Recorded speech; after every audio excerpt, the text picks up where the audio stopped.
welcome back to Bread and Butter, everybody. Serving up the basics the average player needs for Hearthstone improvement. It's nice to say welcome back because this is actually our second episode. Our first episode is now live on the podcatcher of your choice. I am Tito Santana, and over there on the other mic is Doc McButt. Doc, how are you doing tonight? I'm doing good, Tito. How are you doing? I'm doing fantastic. Thanks for asking. What do you say we set the table? He likes bread and butter. He likes toast in town. So, Doc, what have you been doing lately in Hearthstone? Or what's going on in your life right now? So I've played a little bit of standard, and by a little bit I mean like 5 games or so. And it's all been Beast Hunter, which I think is a fun deck. It has so much going for it, it's dumb. But mainly I've been just playing BGs. I was almost at 4,700, and then I went on a few game loss streak, and by loss I mean like 6th and 7th place. So I had some pretty big MMR hits, and then I got a 3rd place game. So after the losses, I got about 4,500, and then I got a 3rd place game, and I'm just over 4,600. So getting back up there. Yeah, and I know you're about 2,000 or so MMR ahead of us in our monthly bet. Yes. I now that I have hit my goal of legend, I can actually spend a little more time focused on catching up to you though. So we'll make sure that happens and end your streak at 1 month. So I've been I had been struggling on the ranked floor for a while. I just couldn't find a groove. I couldn't find a deck that really spoke to me. Last month it was Habu Gabu Shaman, which was a lot of fun. This one I hadn't, and then I picked up a deck, a Relic DH deck that was a lot of fun. I believe it was given to me by Nomad Farmer the day before it dropped in the Vicious Syndicate report, so he might be VS Gold or something.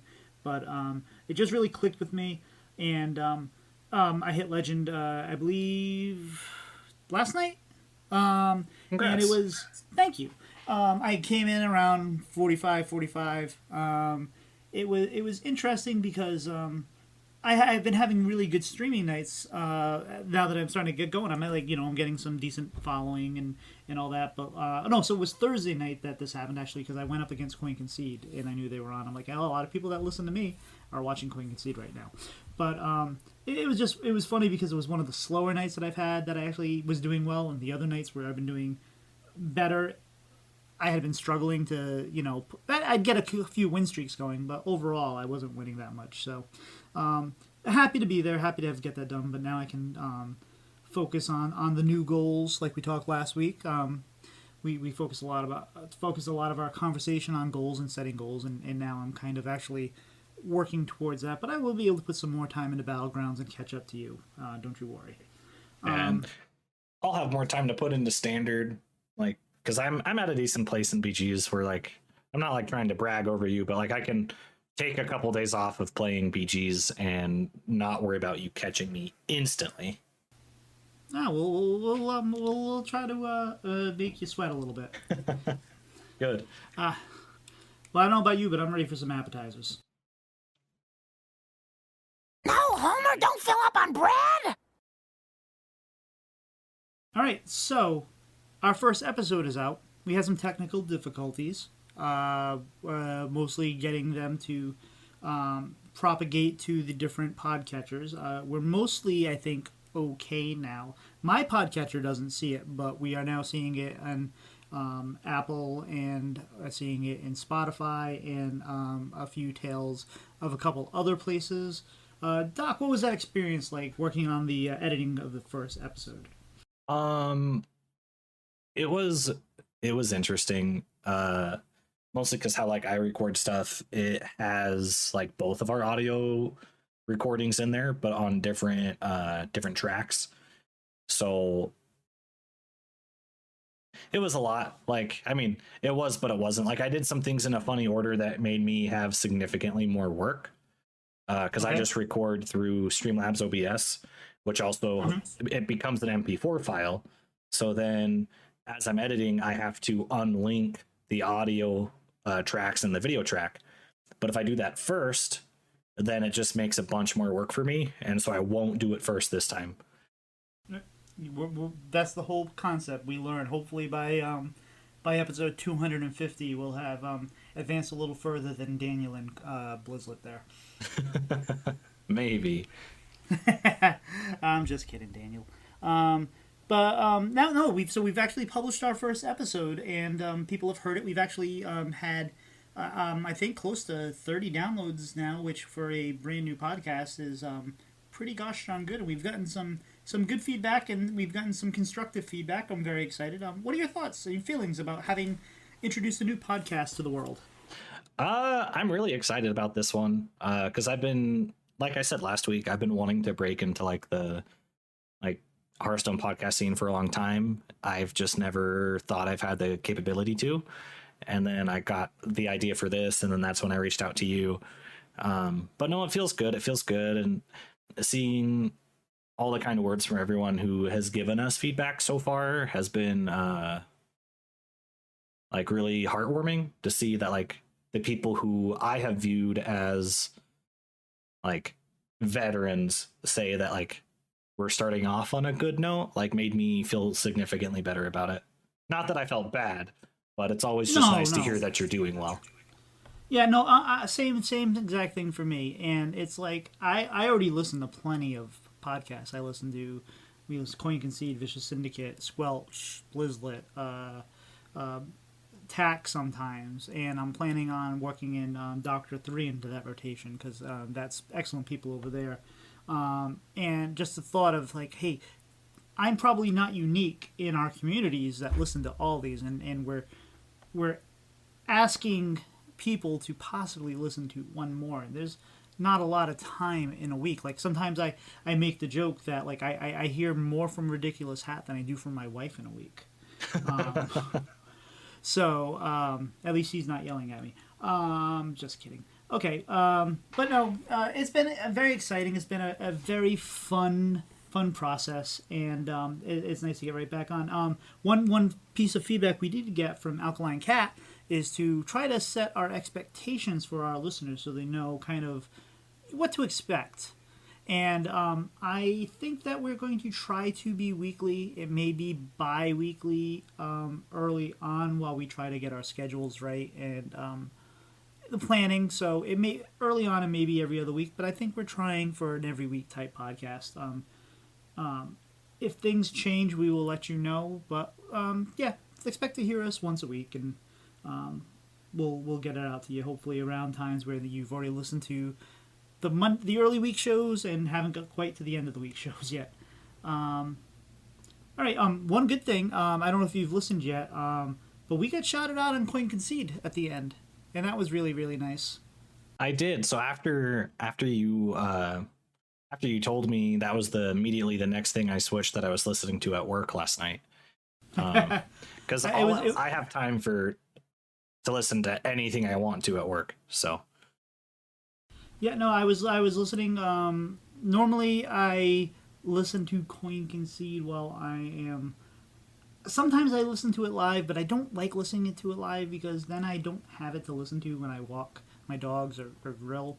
So it's kind of. But I just happened to listen to it the next day because I had a bunch of stuff to do. I was running some errands, and I was very surprised by that. So. Thanks to everybody over there. Everybody's there. Awesome. It was just happy birthday, Edelweiss. They're just great people. So thank you very much. Dean Ixar is out as director. What are your thoughts on that? Well, first off, I am so thankful he's been a part of Hearthstone as long as he has. He's just a really good guy. Like he's really active on Twitter and was totally open on having all those AMAs and everything. And he's been a good like face for the community. I'm excited for whatever he does next because I have a feeling that whatever he's going to do is going to be pretty good. So can't wait to find out where he gets to go. Right. I don't think you get director and then leave as quickly as he did without something even better lined up. So yeah, I did want to say, in regards to him, I mean, I've seen some discourse on Twitter, a little bit, not much. Most everyone's positive about him leaving, but some people are like, "Oh, I'm sad he's leaving because he was so much better than the Bens," or people are like, "Oh, things are different from Ben." I think that each director we've had has been fantastic and has been the right voice we needed for the time of the game. Like we needed Ben Brode to launch the game. I mean, he was a big part of the vision of it, and this game doesn't exist without him. And it was good that at the time that like when he left, there were innovations as far as, hey, we're going to do things a little differently now, and they started getting more rapid with balance changes, and there was a brief time without a director, and I believe we refer to those as the dark days. But Ben Lee came in and he was fantastic, and each person had a different voice, and it's okay to like a common saying that I always used to hear is, if you are the CEO of a company 10 years after you founded it, there's a problem. And it means that you're not allowing for fresh innovation. You're probably not. You're probably going to be thinking the same way, and it makes a lot of sense. And I feel like the same ways here. It's like I don't mind a rotation of the directors, because every time something like that happens, it's going to allow new voices to be heard, and possible new innovations. Dean, would have been nice to have you for a couple years. Don't get me wrong. I really wish you had stayed for a while, but we are very happy that you are pursuing whatever it is you are pursuing, and not that you'll ever be listening to this, but if you do happen to just catch an episode, thank you for everything you've done. We do have a Discord. Should mention that. If you go to our Twitter, which is, I believe, Bread and Butter HS. Is that correct? I'm going to validate that. Yeah, but if you go to our Twitter, the link's there for the Discord. Not a lot going on there quite yet. We still have to set up some things. Still early, but if you don't catch us there, we'll catch you in all the other Discords we have. And reach out to us any way you know how. We'll throw you the Discord link. We're starting to build up the community there, and what's another Discord, right? Yeah. But if you have any questions for us, we gladly take them. Not even questions. If you have thoughts on the show, good or bad, we're learning, we're new. If you disagree with something that we say, or you really agreed with something we say, it doesn't matter. If you have any kind of feedback, you can email us at breadnbutter. So that's bread, the letter N, butter, HS @gmail.com. I don't know about you, Doc, but I'm starting to get really hungry. I think it's time for the main course. Broccoli, broccoli, it's time to eat your broccoli. All right. Our segment for this week is selecting a deck to climb with. I'm going to start this off with a few disclaimers. Doc and I, as we're trying to tell you, we're not experts. We're fellow players just like you, trying to improve in the Hearthstone world. So this is not a stat-based discussion. This is a feels-based discussion. More importantly, we're just giving you some ideas and thoughts on the way to find the deck you climb with. If you feel like you want to just log in and jam some like Quest Rogue or Ramp Druid, you do you. Like, we're not saying that this is how you need to play. We're just saying that, hey, if your goal is to climb and you're trying to find a deck, here's some of our thoughts. Maybe something you haven't thought about. Maybe something that you can apply to what you're doing and help you find the deck that you need to climb. Because I don't know about you, Doc, but I often struggle finding the deck that speaks to me. Yeah. I'm kind of the same way. I definitely have it through decks I rotate through when I have like ladder sessions usually. Just because like if I just don't like the play pattern like I feel like the deck has, then I'll switch to something else. And then sometimes I'll even like take a meta deck and then make it worse by adding in cards I want to play within it. But yeah, I usually switch back and forth. I don't really have, especially right now, I don't have a deck that like truly speaks to me. Well, then, boy, do we have a section for you. So, I'm gonna start, and we'll go on to you and your thoughts of your approach and the things. I'm a whale. Like, I have all the cards in the game. I don't buy all the skins or anything, but like I've set myself up a system where I buy the small bundle. I also pay for the mini set in dollars, and then I use all my gold to buy packs.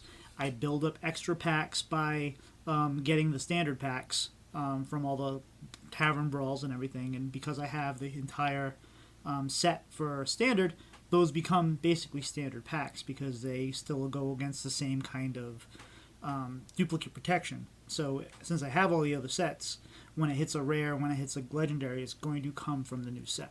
So I have all the cards. Now, Doc, I don't think you have all the cards, right? You have a good set, but you don't get everything. Yeah, no, I definitely don't have all the cards in standard. Usually what I do is I buy like the small bundle, except for this last expansion. This last expansion had a new job, paid a lot better, so I bought both bundles, whaled out a little bit. But usually I buy the small bundle and then I just use my gold to buy packs on day one. And then all the gold I earn from day one till mini set, if I have enough, because if I have a quest that I don't like, I roll it, and if it rolls into something that I don't like, I wait till the next day so I can roll it again. It's just, I'm not quest efficient, but it's just, I don't want to play something I don't want to play, so I don't do it. My quests are usually completed by Monday. Nice. So, and I usually, like, I can roll with whatever. Like, if I have to jam 3 games of Rogue and I don't want to play Rogue in Standard, I'll bust out 3 games of Wild and play some Scam Rogue or something. So, like, I usually just knock them out. Now, so we're going to talk basically from, I would say, from a whale point of view and an almost whale point of view to, you may not have that same experience. You might be playing on more of a free-to-play budget. And if you do have some things you'd like to add to this conversation, again, please reach out to us. Let us know what you think. Let us know how you discover or how you decide to build the decks that you're going to climb with, especially on a limited card budget. But I'm going to talk about the climb at first. So it's a new month. You get your stars. Whatever you're at 10, 9, 8, whatever it is. If you're Wicked Good, you're at 11 stars. If you're a Thrallamon, you're at 11 stars. But for most of us, like I tend to get 10 stars, sometimes 9 if I haven't had much time that month. The climb early on is a great place to just play whatever you want. Because when you are climbing, it is very forgiving when you have stars. If you have 9 stars, 10 stars, 8 stars, that climb, you lose. The losses are not punishing. You lose a star. You win, you gain 7 stars. So that is the perfect time to at least start experimenting if you are looking for a new deck. You can just play, you can probably win with just about any trash you want. You could probably use the auto deck filler if you wanted to. So that is a good place to start when you're climbing if you don't know what you want to climb with that month. Once you get to 1 star or 2 stars, it's a good idea to really start figuring out what you want to play. You may have actually had a lot of success with a particular kind of deck. Pirate Warrior might have gotten you to Diamond 10, but then all of a sudden you start facing some people that know how to deal with Pirate Warrior, and it's just not good anymore. So once you get to 1 or 2 stars, you really kind of want to start thinking about what you want to do. Now, keep in mind, at rank floors, people can get kind of weird. You start seeing some really weird decks because they're in the same spot as you. They hit the rank floor, they can't go back anymore. That's where you start seeing your pirate, thief, rogue builds because someone's just bored and wants to try something else. But it's still a really good time to find that deck. So the first thing I would do is try to figure out, you can look at some of the websites and you read the Discords and go to the Discords and the Twitters and say, okay, what are some of the interesting decks out there? And find one that's interested to you. Last month it was Habu Gabu Shaman. And play a few games with it. Play like 3 games with it, and then see if you like the play pattern. Because right now we're looking for a deck to invest our time in. So if you play 3 games with it and you're like, I just do not like the way now I'm not talking about winning or losing, but if you just don't like the feel of the deck, you don't like the way it feels like it plays, opt out. Find a new deck. That's a great time because you haven't figured that deck out yet. You haven't made the investment in it. So you try it, you don't like it, whatever. But once you find a deck that you like, I recommend sticking with it for at least 10 to 20 games. Regardless of whether you're winning or losing, because it takes time to learn a deck. It takes time to understand the play patterns. It takes time to understand how matchups are going to be when you play against, whatever the matchups are currently. So after 10 or 20 games, that's when you want to and I would set that based on how much time you have to play Hearthstone. But after you've played that, you want to evaluate it. Like, are you winning more than you're losing? Great, then that might be a deck to stick with. Are you enjoying it? If you're not enjoying it after that time, opt out. You don't want to continue. I mean, if you're comfortable enough playing a deck that you are winning with but don't like, fine. But I don't want to play a deck that I don't like, even if I'm winning, because I want to enjoy that experience. This is not a job. Hearthstone is a game, and as they say on Squelch, games are supposed to be fun. So if you're enjoying it, stay with it. Even if you should start to see improvement over that time now that you're seeing these matchups, now that you know that, oh hey, once I hit 6 mana, I want to look for this card because this is going to help me in the next situation. You get those play patterns. You also want to think, are you losing a lot? Even if you say you've lost 10 out of 20 games, or you've lost 10 out of 12 games, or whatever it might be, are the games feeling close? Because if you're having fun with the deck and you're losing and it feels like you're just missing out, you might not be playing something right, or you may not be understanding an aspect of the deck. So that is a great opportunity. I would take opportunity to maybe watch some streamers that are playing the decks. Because oftentimes if you're playing a meta deck, there's going to be streamers out there playing it. Watch a YouTube on it. There's going to be people that make these guides that explain this. But yeah, if you're having fun, stay with it. Look at the stats too. We'll talk more about stats in future episodes. But if you're seeing like 40% rogue out there and you're playing a deck that has a 30% rogue win rate, might not be the deck to be playing right now because you're just going to get frustrated. So and I'm not saying a lot of people talk about pocket metas and all that.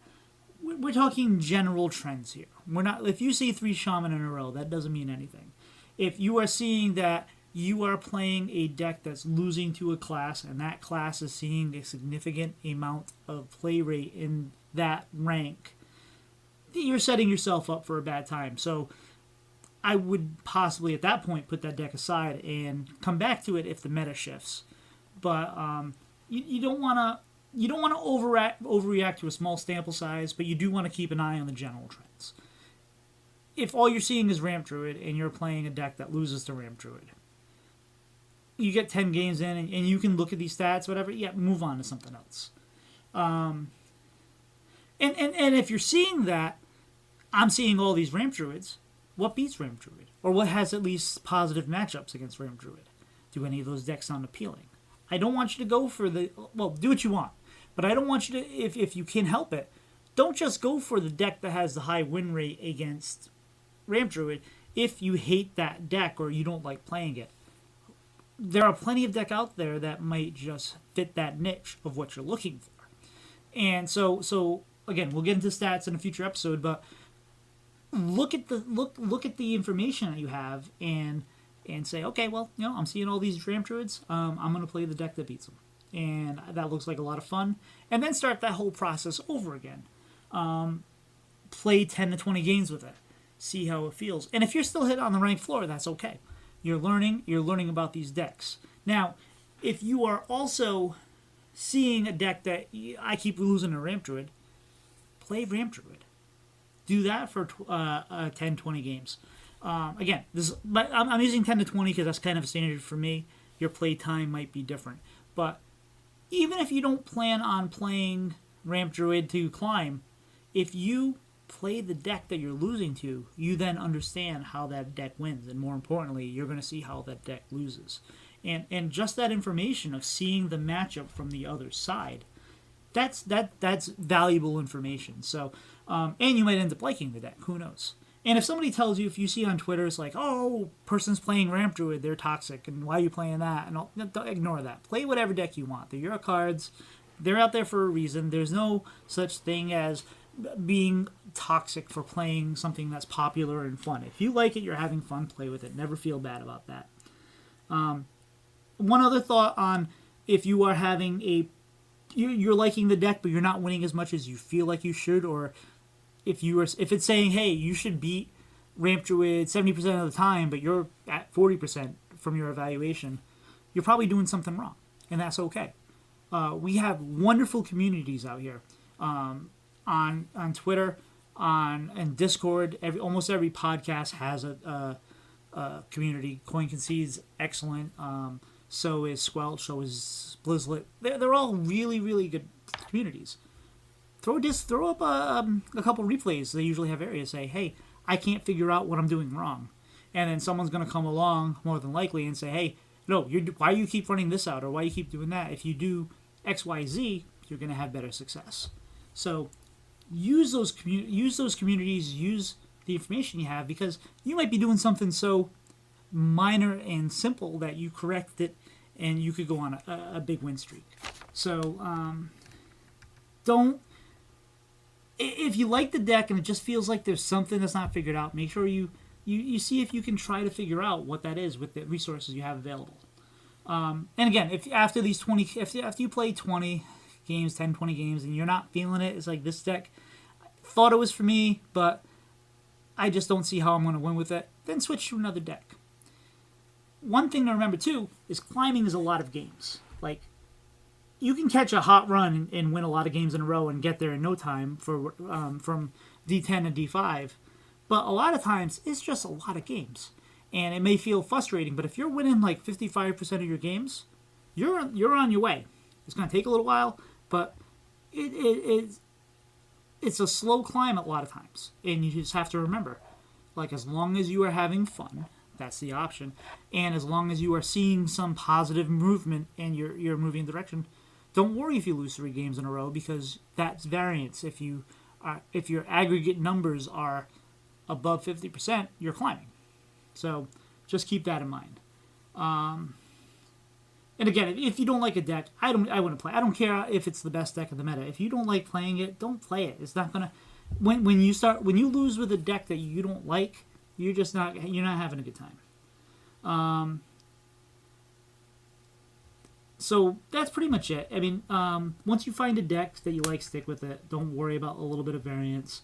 A lot of times, what might have worked well for you last month might not work so well this month. There might have been a patch. There might have been a shift in the meta. Something that normally was unbeatable. Something emerged that is going to counter you very often. So don't panic if you say, well, I climbed last month with this, now I can't do it. What's wrong? It might not be viable right now. So just remember that if you're having fun playing with the deck and you aren't climbing, it's still a game. You'd rather have fun and not climb than climb and be miserable. So if you're having fun, if you're having fun, you might all of a sudden notice that, hey, I'm all of a sudden winning because I'm enjoying my games and it's not a stressor. So those are my suggestions for picking a deck. I did that. I tried out. I was playing Quest Spooky Mage. I was playing Quest Bones on Mage. Excuse me. I was playing Quest Priest. I was playing all kinds of stuff, and I just could not find anything that clicked. And then finally, I hit this Relic DH, and it was a beautiful deck. So that's kind of my approach. Doc, how about you? How do you pick your decks, and then how do you work with those decks to try to climb on the ladder? Yeah, so I usually check out Vicious Syndicate and Hearthstone Replay and see what they have as the top decks in the meta, because between those two sites, the decks will be a couple cards different. That's one thing Ridiculous Hat always asks me whenever I share like a deck list I'm playing in like the Blizzlet Discord. Is he's like, why aren't you using the VS list? Because I mean, he is a little biased, but like switching to the VS list is usually always the right decision in my experience. But I just look at what's good, and then I look at what I can craft. So I don't own every card. And I mean, right now I do have like over 10,000 dust, but I dust all my wild cards. So I'm a degenerate there. But I just look at what's good, look at what sounds fun to me, even if it's like a tier 2 deck or like low tier 2, almost tier 3. And then I just play it and jam it. And like I said, I usually have like 3 or 4 decks at a time that I think are interesting or fun, and I just kind of cycle between those, even though that's not necessarily the correct decision to make. But it's how I play, and it's just how I do it. So, but usually, as of the last couple metas, it's always been some form of druid for me. So right now, the decks that I've been climbing with are Hunter or Beast Hunter, Bone Zone Mage, and Aggro Druid. Okay. Well, very, very good fun decks. Yeah, and then like, and going into an expansion. Sorry, motorcycles behind me. Going into an expansion, I look at what like the fun theory craft decks are, so I have like an idea of what I hope to open or like craft after like the first 3 weeks of the expansion, because I usually wait until after the balance changes to craft any cards like that aren't like commons or rares for a deck. But yeah, I usually just pick what's fun to me, because if it's fun to me, then I know even if I'm not having the most success when I'm playing it, I'm still having a good time. So that's what I look for. Let me ask you this though. So let's say you have those 3 decks, and that you normally bounce from, or you have 3 decks that you have prepared. You think you're willing to try what we just talked about and do it a little differently and see if that actually helps you get to understand the decks a little better and maybe climb a little bit more, or as an experiment? Yeah, I don't mind it. I will say that the deck I'm going to choose is Beast Hunter right now. Well, sure. Let's start with Beast Hunter, and then after you play some 20 games and take a look at where you're at and make some decisions from there. And I'd be interested to get the feedback from that afterwards. Yeah, I don't mind doing that. Right. Wouldn't be the only experiment or competition-y thing we do. So we're going to be doing a lot of that here, and hopefully challenging each other to improve. I don't know about you though. I'm starting to get a little full. There's always room for dessert though, isn't there? Yeah, I think there is. The time has come for this cookie. Nom, nom, nom. Oh. All right, Doc. So where can people find you on your socials? Yeah, you can find me on Twitch and Twitter at Doc McButt, and now at Bread and Butter HS. Oh, very nice, very nice. Yes, we have we now have a Twitter out there, which is a lot of fun. It's been nice to engage with the community. There's been a lot of positive engagement. You can find me at Tito Santana HS on both Twitter and Twitch. You can email us directly, as we said before, at breadnbutterhs@gmail.com. Is there anyone you'd like to thank tonight, Doc? Yeah, so I'd like to thank Queen Concede. I know we kind of did that at the top of the show, but I'd like to thank Queen Concede for the Coin Concede on their show earlier this week. It does, like, it's a little thing, but it does mean a lot when you do get like mentioned or like verbally applauded, I guess, from people who've been in the scene for a long time and are one of the pinnacles of Hearthstone podcasting. So it felt really nice. And then I'd also Daniel Stormer Sheldon, great dude.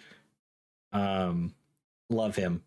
Like, just gotta get my love for Daniel out there. Fair and understood. And I'm with you on the coin conceit. I will tell. So one funny thing was though, I am a patron of Coin Conceit, and I recommend it. I recommend it the $10 level because you get coaching once a month from one of the hosts if you want, and that's been it's been a very valuable tool for me. So not that this is a plug for them, but definitely I recommend it. But I get the point was I get the raw audio, and it goes out, I believe, tomorrow on the normal feed, or sometime Saturday or Sunday. And we are recording on Saturday today.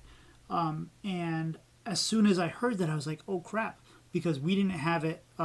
It wasn't publishing to the feeds yet, and even though we had it set up, it wasn't going out. So I was panicking. I'm like, Doc, we need to fix this. We got coin conceded. And he's like, what? No. So we switched over to Anchor, and it seems to be doing a little better. But I had a little brief moment of panic. But I also want to thank Matt at Arms, Stephen, Just a Guy Giorgio, and Alkaline Cat, among others, who really gave us some positive feedback and some negative feedback on, hey, you should try to do this, that, and the other. It was very, very good.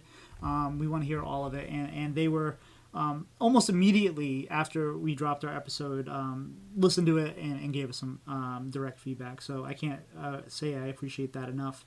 I also want to thank Doc for dealing with all the mixing and getting this up in the podcasting world on the podcatchers.